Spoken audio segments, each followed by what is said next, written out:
పొద్దున పూట మనకి ఏ ముద్రలైనా వేసుకోవచ్చు. పొద్దుననే కాదు, ఎప్పుడైనా కానీ. ఫస్ట్ చెప్పాను కదా, అపాన ముద్ర, గ్యాస్కి సంబంధించిన ముద్రలు వేయండి. అపాన ముద్ర, వాయు ముద్ర, అపాన వాయు ముద్ర, ఇలాంటివి ఒక 3-4 గ్యాస్కి సంబంధించినవి ఉన్నాయి.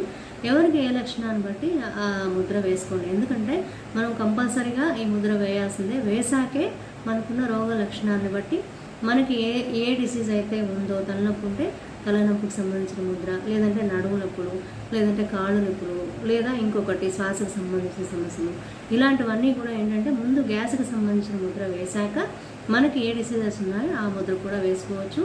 రోజు మొత్తం మీద ఎన్ని ముద్రలైనా వేసుకోవచ్చు అండి. మనకున్న ఎన్ని రకాల నొప్పులకి సంబంధించిన అన్ని ముద్రలు కూడా వేసుకోవచ్చు. అన్ని ముద్రలకు వేసుకోవడానికి టైం ఉండదు అంటారా? ప్రతి ముద్ర 15 నిమిషాలు మాత్రం సాధన చేయండి చాలు. ఇప్పుడు ఒక గ్యాస్ ముద్ర 15 నిమిషాలు, మహాశిర ముద్ర అంటే తలనొప్పికి సంబంధించిన ముద్ర 15 నిమిషాలు.